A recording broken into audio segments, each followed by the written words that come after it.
Our newspaper reviewer, Bayo Atebe, is right here with us in the studios. Bayo, good morning and welcome. Thank you, Kinsley. Good morning. Good morning, Bayo.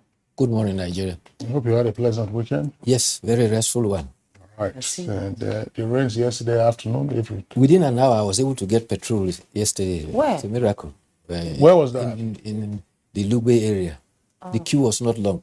You know, being Sunday, a lot of people had gone for service, so we were able to. Well, the queue grew later in the day. At the two filling stations opposite the NNPC cars, the queue went right round, as you would expect, from the very beginning, that's Conway, went round, as Americans would say, the block, and then came back again to onto Herbert McCordy, yes. Onto that. But several other filling stations were out of product yesterday. Sometimes some are getting already this morning. Some are getting already? Yes. Okay. That's fine. We just hope, but that's not the situation in some other parts of the country. In Benin, for instance, there's no fuel scarcity, as I understand. And in Lagos, the situation is improving. But in Benin, you are likely to get petrol at 162 or 165 naira a liter. And it's nothing less than 200, 240, 250 from the pump. If it gets too hard, we'll park the cars and walk. Good exercise. That's right. Okay, let's begin the paper review. We begin with the leadership newspaper, and above the masthead, we have 2023 election will determine the future of Nigeria.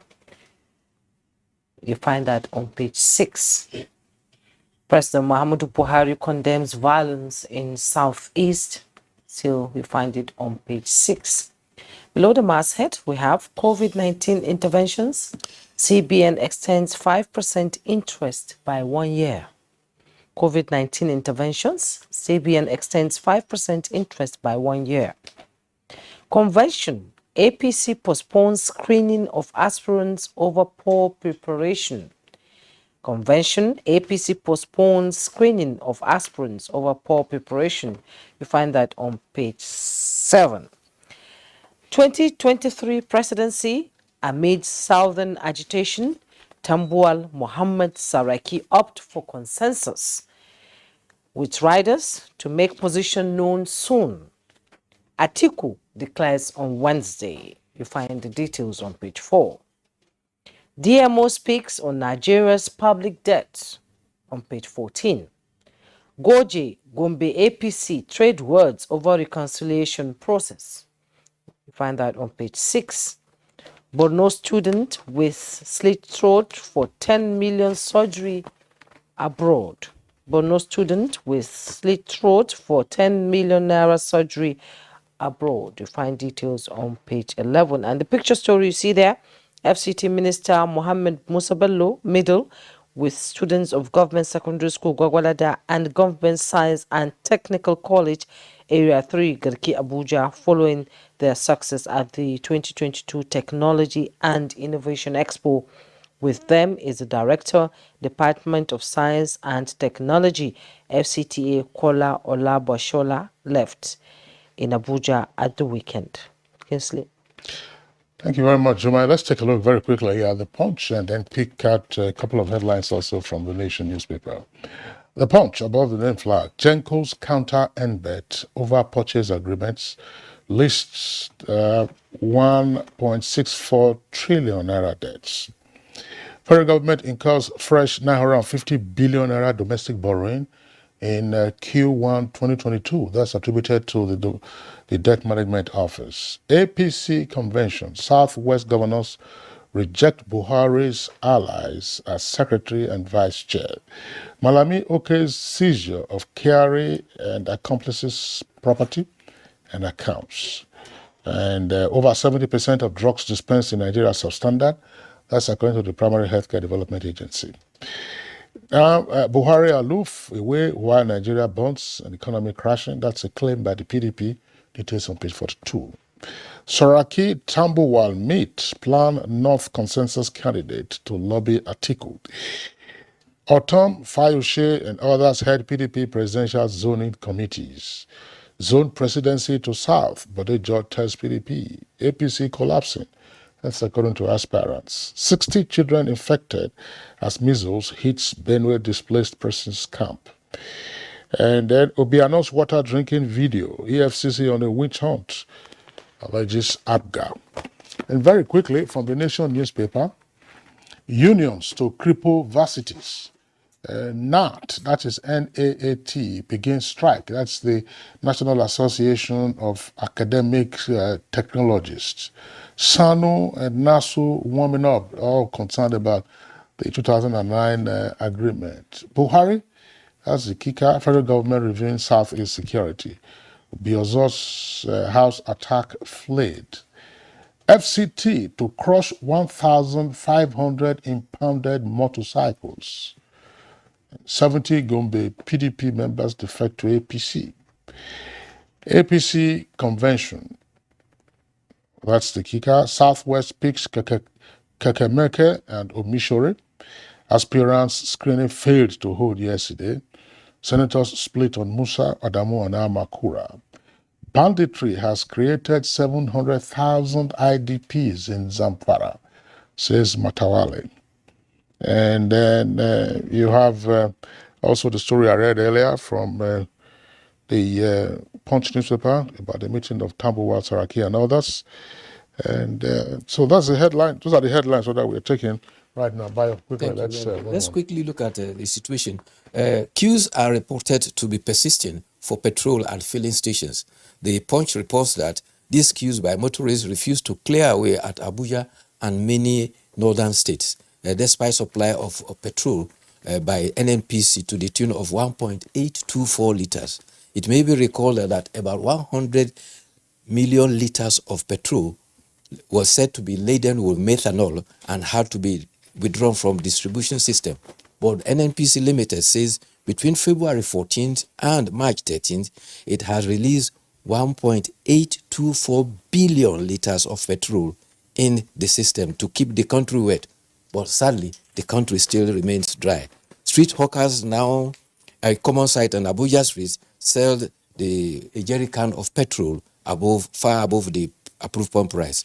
The paper reports that, in fact, a filling station in Kubwa is dispensing petrol at 280 naira per liter. And it has been so, and the motorists have no choice but to queue and buy it at that cost.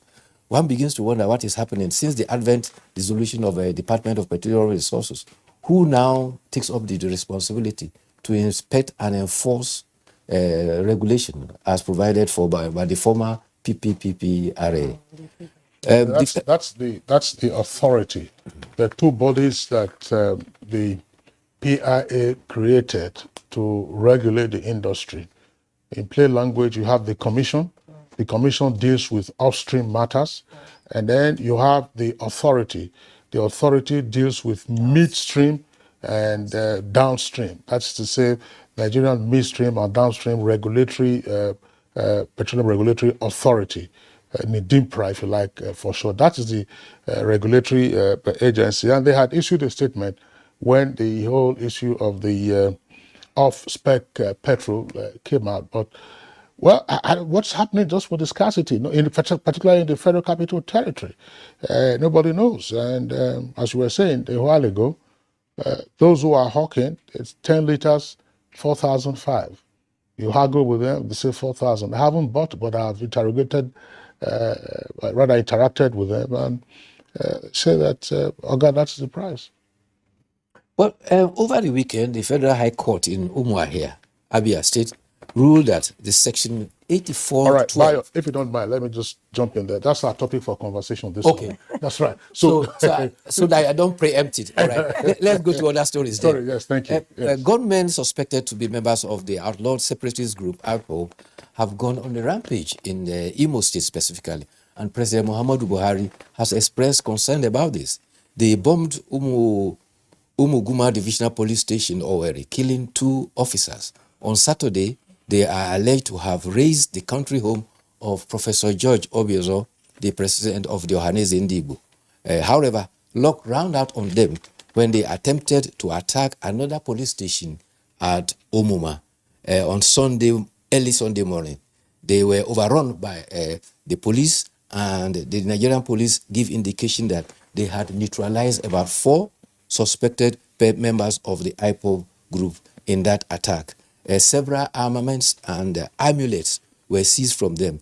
A spokesman for the Imo Police Command, Mike Abatam, says that the police are now in a mop-up operation, combing surrounding bushes for members of who led the attack. Meanwhile, Governor Hope Uzodinma has alleged that desperate politicians are the ones who are ascending violence on the increase in Imo State, and he has warned that unless they desist, the long arm of the law will catch up with them.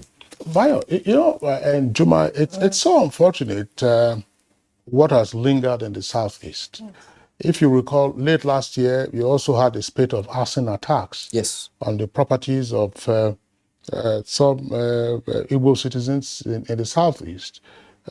Engineer Joey Bokwe, who works with the Lagos State government and is of the APC, his property was one of those that was razed by arsonists. And now they have come to the property of Professor George Obiozo. And I'm wondering, when I heard that story, I was so saddened by the development, as of course I was when the other incidents earlier happened. George Obiozo is not a politician. Yes, he's President General of Ohaneze Ndigbo. George Obiozo was a distinguished academic in the US before he later became Director General of the Nigerian Institute of International Affairs. And subsequently, he was also Nigeria's ambassador to the United States. George Obiozo is very well regarded in scholarship circles. And you don't see him or hear him dabble in controversial issues. Yes, especially. And it's a very measured person in his utterances. So, what was the offense? And assuming George Obiozo committed any offense, is asking the judgment that you meet her to him. This is the kind of lawlessness that we have to stop. They don't even know who he is. Precisely. They don't even know who he is. And at his age, how do you expect him to recover? It's a sad situation we find ourselves on both sides, both security. We're losing Nigerians every day. Unbridled violence is no benefit to anybody, anywhere in the society. The 2022 National University Games opened with 7,000 students at an official participating at the University of Lagos. The event is billed to end on March 27th, and they are to compete in about 27 games. The Speaker of the House of Representatives, Femi Bajabiamila, and Minister of Youth and Sports, Sunday Dare, were at the opening ceremony. The University of Lagos is hosting the games 24 years after it first hosted it. However, the irony is that sports was described as the power to promote peace. But is there peaceful academic activities going on in the university? Yes, all work and no play, they say, will make Nigerian student a dull graduate. But no academics and all play, will that make them any better graduates?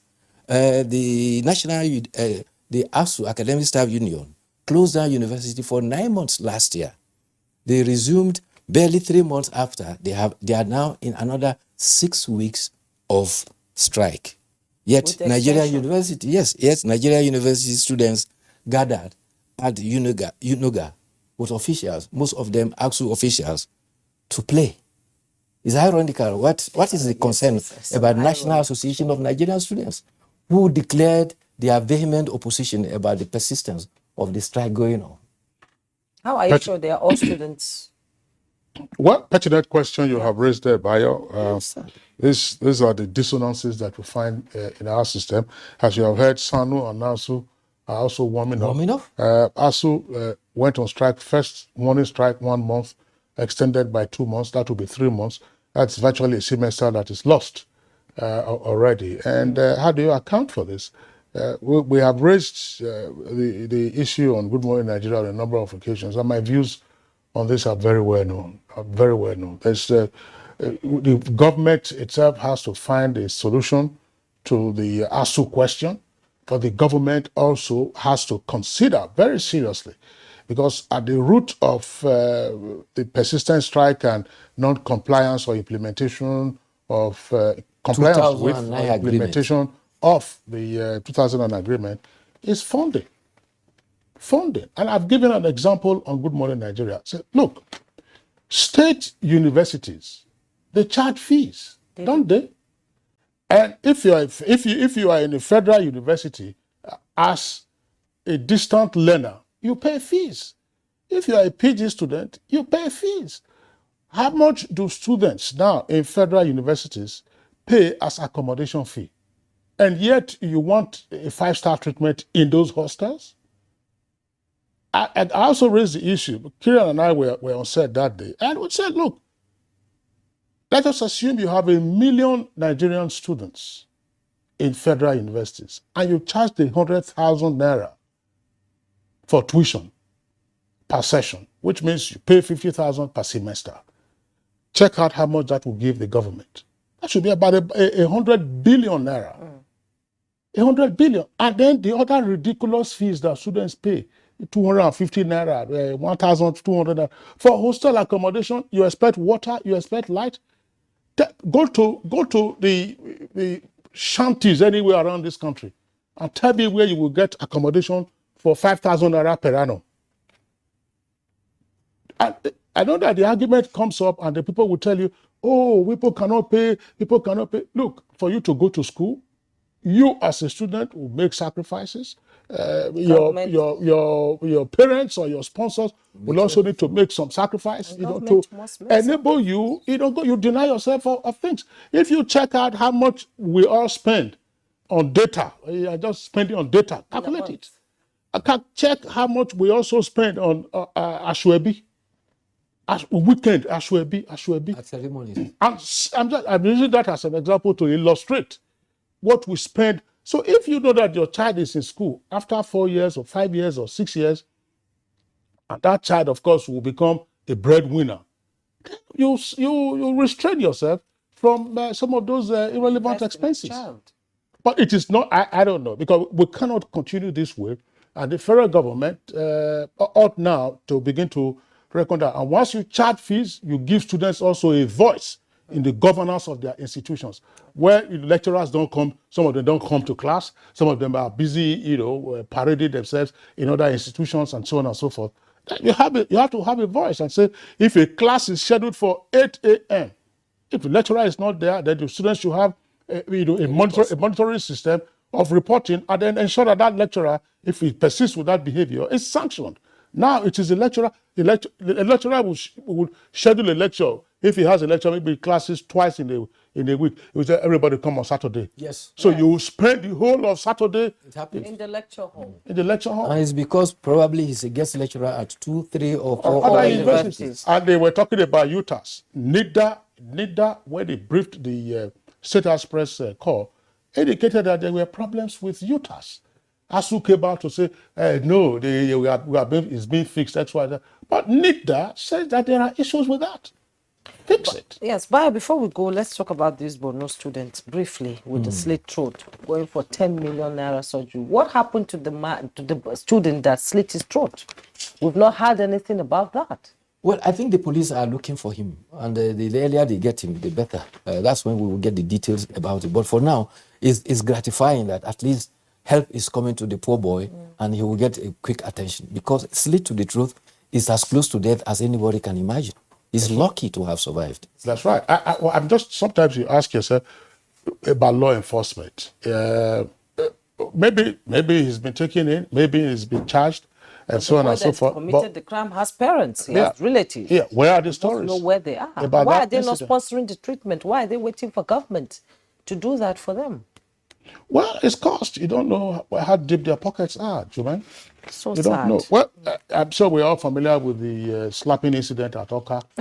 There was a new twist over the weekend, just before we let you go, Bayo. Again, none of the two persons involved has been arrested. If you recall, I did say, where is the commissioner of police?